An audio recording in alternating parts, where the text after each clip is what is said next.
Preparado, pero hoy no nos vamos a centrar en la educación más académica, sino que queremos tratar el aprendizaje dentro de las empresas.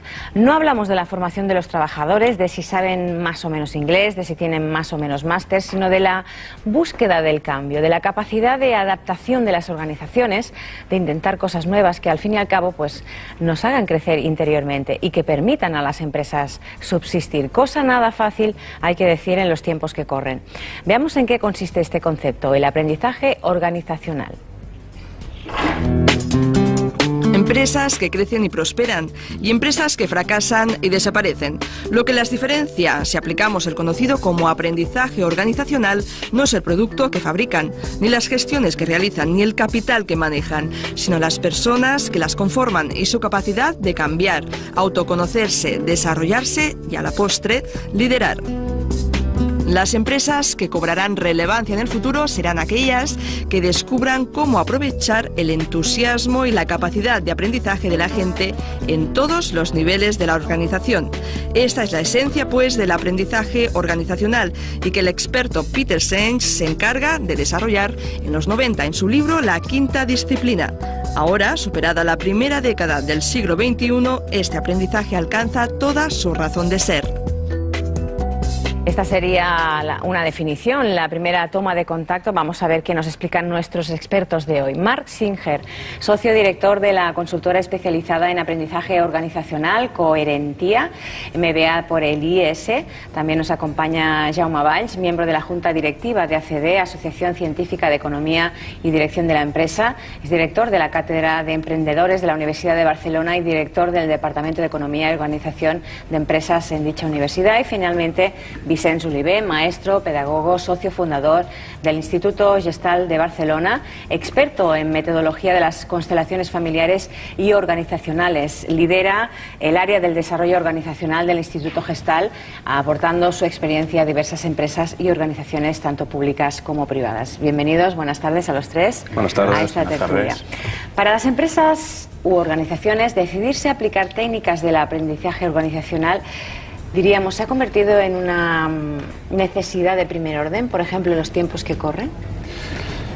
Claramente sí. Es decir, vivimos en una crisis de conciencia, una crisis de valores, una crisis sistémica, claramente. Y este nuevo paradigma organizacional es muy necesario para potenciar la responsabilidad personal, el liderazgo por valores y un cambio de cultura organizacional eficiente para ser sostenible, ¿no? Yo creo que en las organizaciones lo que hay que buscar es un equilibrio entre resultados económicos, es decir, la cuenta de resultados, y resultados emocionales. Gestión del talento, conciliación familiar, un clima laboral eficiente, un desarrollo de las personas de forma competente, ¿no? Habría que trabajar los niveles de inteligencia emocional de las organizaciones y es muy necesario en los tiempos que corren. Sí, de hecho es algo básico. Es decir, una organización no deja de ser un grupo de personas orientado a unos resultados, pero ese grupo de personas se relacionan, se encuentran, se comunican, y justo en un tiempo como de tanta crisis y tanto cambio es necesario el cambio constante de las organizaciones, y qué mejor que el aprendizaje. Es decir, otra forma es cómo las organizaciones aprenden y se aprenden y se aprenden lo que deben de aprender. Eso ya podemos profundizar en el debate, pero que el aprendizaje es necesario, sí, básico, ¿eh? Sí, yo creo, en la dirección de los que me han precedido, que efectivamente el tema del aprendizaje organizacional es relevante hoy en día para entender, digamos, el buen funcionamiento de las empresas, pero yo quisiera añadir que esto hay que situarlo en un contexto donde la visión convencional de la empresa, de las áreas funcionales, no es suficiente para entender por qué somos competitivos. Es decir, hoy estamos convencidos de que es importante saber innovar o que es importante funcionar por procesos, y esto implica un conjunto de cambios y de, iba a decir, reorganizaciones, incluso de rediseño de estructuras, que para la gran mayoría de organizaciones es imprescindible. Quizá encontraríamos algún caso donde eso puede ser más discutible, pero en general, sin esto hoy en día no se puede tener una organización, digamos, entre comillas, de éxito, ¿no? ¿Se atreverían a hacer una radiografía del estado, digamos, psicológico de las empresas españolas? ¿Estamos muy necesitados de ese tipo de aprendizaje? Sí, digamos que esta crisis nos ha llevado a la falta de iniciativa, a la falta de compromiso. Mucha gente de la organización no tiene sentido de lo que hace, no tiene sentido de pertenencia. Y entonces, claramente, muchas organizaciones están lideradas desde lo que llamamos el egocentrismo organizacional, si me permitís esta palabra, ¿no? Están lideradas desde la inconsciencia, ¿no?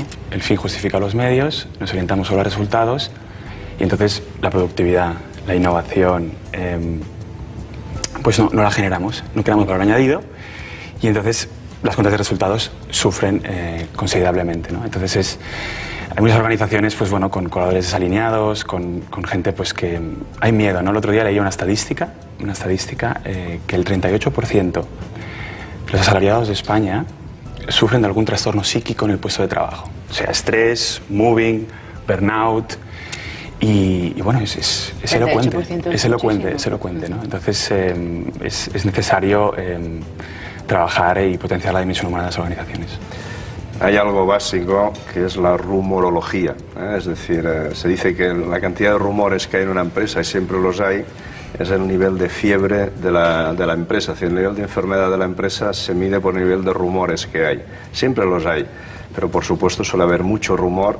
Y eso quiere decir que falta comunicación, falta tener las cosas claras, falta tanto de arriba abajo como de abajo arriba, una buena relación, un intercambio de informaciones, unas sugerencias de mejora constante. En definitiva, estar abiertos al aprendizaje constantemente. Porque a veces, como ha funcionado antes, uno se apalanca en lo que ha funcionado antes, pero resulta que a veces lo que ha funcionado antes ahora ya no funciona. Y por eso es necesario replantearse y reaprender constantemente. Mencionabas a Peter Senge, que es uno de los líderes en este sentido del aprendizaje organizacional, ¿no?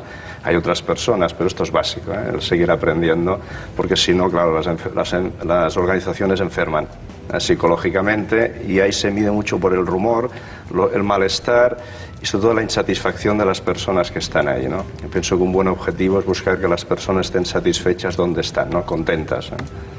No, yo en la línea de lo que decía Vicens, yo creo que el tema de la transparencia, de la, por así decirlo, ¿no? De la organización de los sistemas de información con sistemas que permitan la participación de los trabajadores es uno de los retos más importantes que afortunadamente muchas empresas ya están, digamos, introduciendo, están trabajando en esta dirección, pero que justamente combate esta visión más convencional, más enfermiza de muchas organizaciones hoy en día. ¿Pero creen sinceramente que es necesario, o sea, ustedes destacan que es necesario ese aprendizaje, pero que las empresas, las personas que las conforman están preparadas para recibir ese aprendizaje? A ver, esto hay que ir con cuidado. Porque hay ciertas reticencias en algunos. Porque a veces el aprendizaje lo decide un sector de la organización para que otro sector aprenda. Y este otro sector lo recibe como algo impuesto y por supuesto ahí entonces la formación incluso es nula y a veces contraproducente.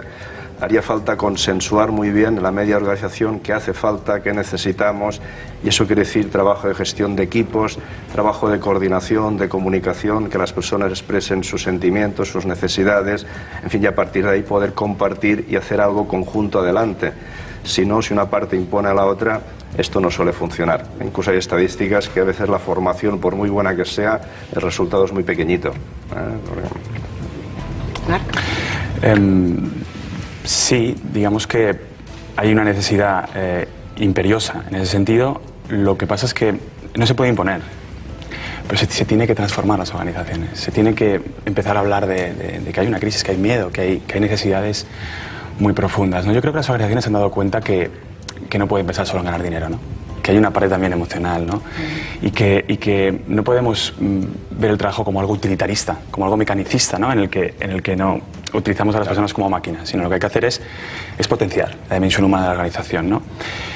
Creamos, sin darnos cuenta, gente victimista, ¿no? Gente que piensa que las circunstancias laborales son las que son y entonces no depende de cambiar las cosas, cuando tú puedes cambiar las cosas por ti mismo, ¿no? Entonces yo creo que claro que hay que orientarse a resultados, claro que hay que orientarse a trabajar en equipo, es básico, pero desde la flexibilidad, desde la adaptación, desde la iniciativa, la proactividad, desde el trabajo en equipo. Es la única forma de salir adelante. Pero tal vez no todas las empresas deben adentrarse en este mundo y no todas las necesitan.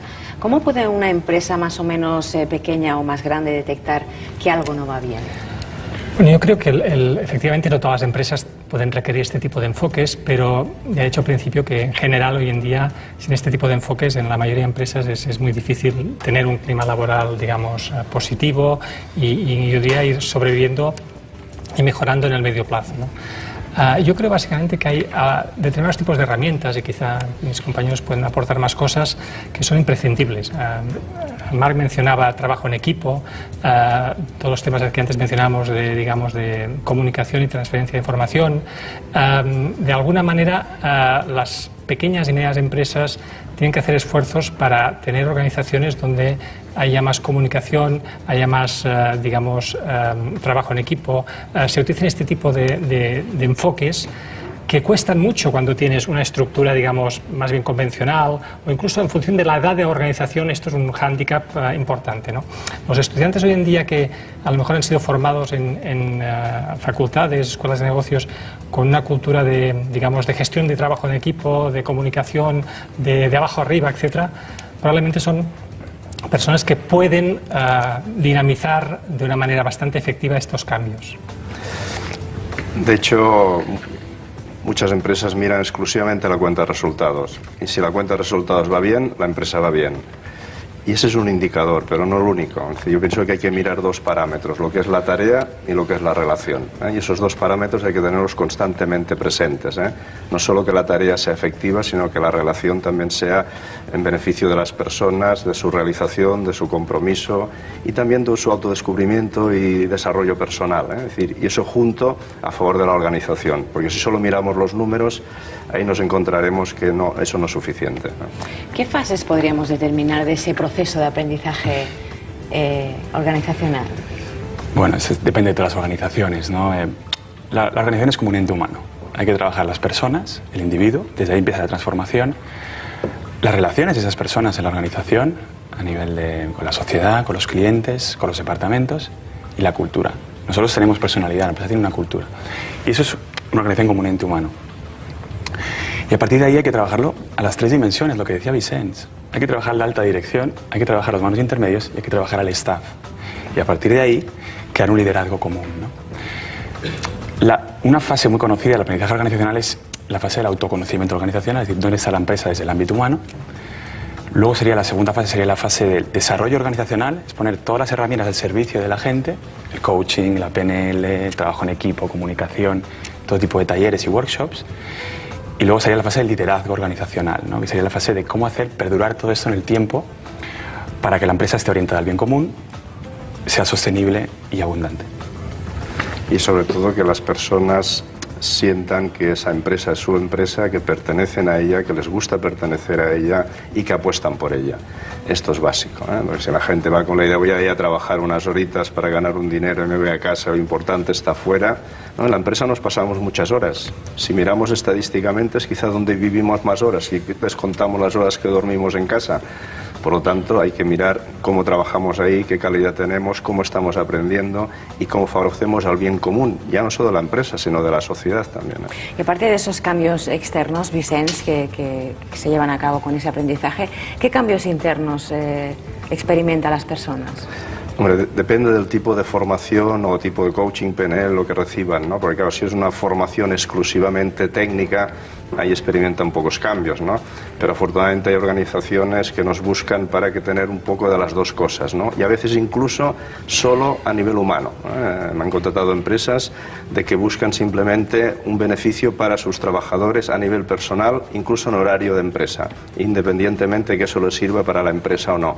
Pero saben que eso contribuye al bienestar de las personas. Y eso es una apuesta muy importante también. ¿Y el miedo, como apuntaba Marc antes, está a la orden del día? Sí.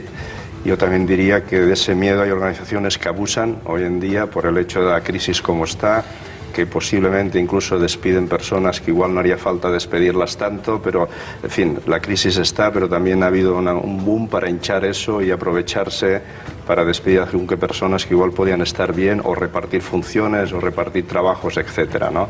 Hay un aprovechamiento del miedo y también quién se atreve a pedir aumento de sueldo ahora, quién se atreve a cuestionar según qué cosas. Es decir, esto no ayuda en ningún sitio y esto tiene que ver mucho también por una cultura antigua de la organización, de un modelo muy autoritario. Sí, yo iba a añadir que hay una cuestión interesante y es cómo medimos o cómo digamos, utilizamos determinados indicadores para este tema, ¿no? Es decir, hablábamos de resultados, pero este tema, que es extremadamente importante, es un tema que no tiene indicadores, digamos, generalizables que podamos utilizar para comparar empresas. Y en cambio, nos interesa muchísimo que esto se vaya introduciendo, ¿no? En el mundo de las organizaciones nos pasa frecuentemente, cuando estamos dentro, que hay cosas muy importantes y justamente son las más difíciles de medir, pero estamos absolutamente convencidos que son importantes, ¿no? Yo creo que este es un aspecto relevante, porque quien solo busca indicadores, digamos, cuantitativos, digamos, no ha entendido nada de lo que estamos hablando, ¿no? Me gustaría que pusiéramos un ejemplo de errores flagrantes, ¿no? en las empresas, Marc. Errores flagrantes. Bueno, yo hablaría de falta de liderazgo. Es decir, cuando más alto estás en la jerarquía, más tienes que trabajar para los demás. Falta de comunicación. Jaume lo comentaba, hay una falta de comunicación muy importante en las organizaciones, que no baja de arriba abajo, o de abajo arriba, ¿no? O incluso horizontal, vertical. Horizontalmente. Sí. Efectivamente.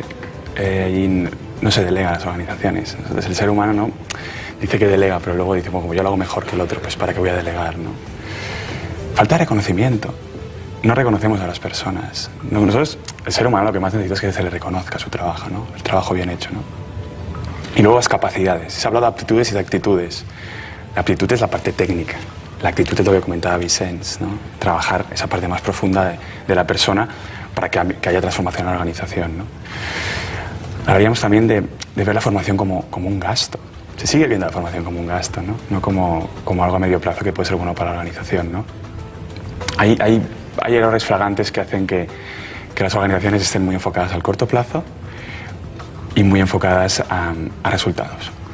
Yo, añadiendo lo de Marc también, diría que uno de los errores flagrantes es lo que tiene a veces con el diseño de la visión o la misión de la empresa, ¿no? Ahí se pone la línea, se ponen los valores, se pone la onda, pero esto lo han diseñado el 4 de arriba y se queda ahí bien puesto en un párrafo, a veces a la entrada, muy bonito y tal, pero la organización no asume eso, no lo hace propio y lo ve como si fuera una publicidad de cualquier producto, cuando eso realmente tenía que ser el alma de la organización, ¿no? Entonces yo pienso que hay que buscar ese aspecto profundo de la organización, ese aspecto anímico, donde las personas participen y vayan adelante en la misma dirección, ¿eh? Yo quería añadir también a esta dirección que hay todo el tema relacionado con el reconocimiento de la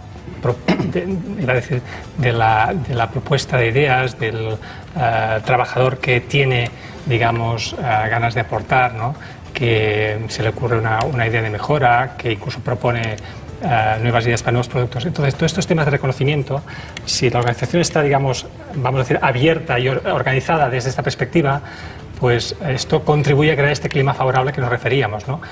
Y este es un error, cuando seguimos manteniendo organizaciones donde no dejamos, digamos, circular bien la información y que las posibles ideas de mejora avancen, estamos en sentido contrario. ¿Y crees, Jaume? Perdón, Vicens, sí, No, hay un tema también muy importante para redondear todo esto, que diría que es el ego de quien dirige las organizaciones, ¿eh? Se dice que muchas veces la empresa tiene las dificultades que tiene la persona que lo lidera, ¿no?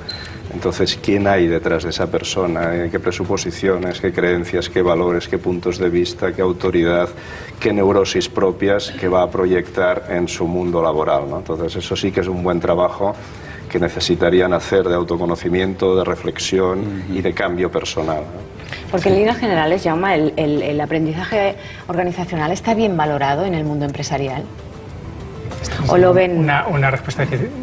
De respuesta difícil.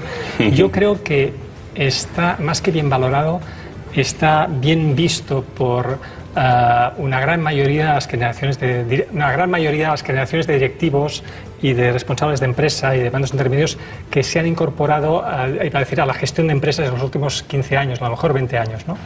Pero dicho esto, en determinados tipos de organizaciones sigue siendo un tema que, como se ha mencionado antes, genera barreras, genera obstáculos, genera problemas en cuanto a su, digamos, recepción, en cuanto a que realmente la gente esté dispuesta a ir en esta dirección. Yo diría que el tema generacional, bajo mi punto de vista, es importante para responder a tu pregunta. Yo creo que, complementando lo que dices, más bien no está muy valorado. Debería estarlo. Y la prueba es que ahora, con la denominada crisis, precisamente las empresas han reducido bastante en formación, e incluso empresas que van bien, que su sector no tiene crisis, entonces también han reducido para estar en sintonía con el ambiente y decir que mira, estamos en crisis. Entonces, con lo cual, si estuviera muy valorado, habrían hecho lo contrario. Si hay crisis, hay retos y hay que hacer cambios, hay que reinventarse, como decimos en coaching, más que nunca hay que formarse, reciclarse y aprender, y precisamente han tirado para atrás en algo que es esencial para el cambio. Hay cada vez hay más organizaciones que quieren transformarse y saben que a medio plazo no tienen más remedio que pasar por ahí, ¿no? Al estar tan enfocados a corto plazo y ver esta crisis como algo que sigue latente ahí, pues las organizaciones están un poco observando qué está pasando, ¿no? Pero el aprendizaje organizacional es el punto de partida para transformar una organización. Por último, ¿qué relación creen ustedes que tiene este tema aplicado a la empresa, a la organización, con las vidas de las personas más allá del trabajo, ¿no? Que es un aspecto muy importante? ¿Estamos conociendo una nueva filosofía de vida, una nueva manera de plantearse la vida? Yo pienso que sí, que cuesta, pero poco a poco la idea de ir a trabajar, ¿no?, con todo lo que significa la palabra trabajo, va cambiando. Entonces es un lugar donde compartir experiencias, desarrollar proyectos, desarrollarse como persona y cada vez compatibilizar más la vida laboral y personal. Esto sigue siendo un ideal todavía, pero ya que vamos cada vez más hacia ahí, ¿no? Como el importante de las relaciones dentro, porque lo que hacemos en el trabajo nos afecta a casa y lo que hacemos en casa nos afecta al trabajo. Entonces cada vez hacer más puentes entre los dos aspectos, ¿no? Lo que ocurre que es conseguir que todas las empresas piensen en sus trabajadores como personas, no como en números, también es una tarea ardua, difícil. Sí, claro que lo es, pero bueno, en eso estamos. Nosotros apostamos porque es un día otro se puede ir consiguiendo cada vez más. Somos optimistas y no estaríamos aquí, ¿eh? Sí, totalmente de acuerdo. Es decir, yo creo que las empresas cada vez apuestan más en las personas porque saben que es el camino, potenciando la dimensión humana de las empresas, que las empresas más conscientes y gente que puede vivir su vida tanto a nivel personal, a nivel afectivo y a nivel profesional, ¿no? Yo siempre tengo un símil, perdona Jaume, tengo un símil, ¿no? Que el yoga hace 10 años era el gran desconocido, ¿no? Sí. Y hoy en día el yoga es algo muy normal, ¿no? Pues va a pasar lo mismo en las empresas. El aprendizaje organizacional es imparable y si quien no se suba al carro, por lo menos yo considero que se quedarán obsoletos, ¿no? Yo iba a decir una anécdota. Hace algunos años las asignaturas de temas de personal se llamaban gestión de personal. Después se llamaron gestión de recursos humanos, ¿no? Y hoy en día las llamamos gestión de personas. A veces esto es una etiqueta, ¿no? Es marketing, pero empieza cada vez más a ser un contenido real en la dirección de lo que hemos estado hablando. Yo quiero añadir algo más también. Es como tengo una amiga coach que hace mucho tiempo me dijo algo que me gustó, dice, porque hablamos de empresa y personas, ¿no? Entonces dijo, a mí nunca me han presentado una empresa, siempre me presentan personas. Entonces, las empresas son personas, en equipo, funcionando y tal. La empresa no deja de ser una abstracción, son las personas que están dentro de la que construyen la organización, ¿no? Por eso es importante focalizarlas y cuidarlas, ¿eh? Nos quedamos con esta última reflexión de Vicenç. Muchísimas gracias a los tres por participar en esta tertulia. Ahora nos tomamos, señores, una breve pausa, pero bien, ¿eh? Solo para motivarnos un poquito más y empezar con el último bloque del programa, donde todavía nos queda la actuación de Dani Flaco, para todos la tele con máquina baja, y el debate sobre medio ambiente. Les esperamos, no se muevan hasta ahora.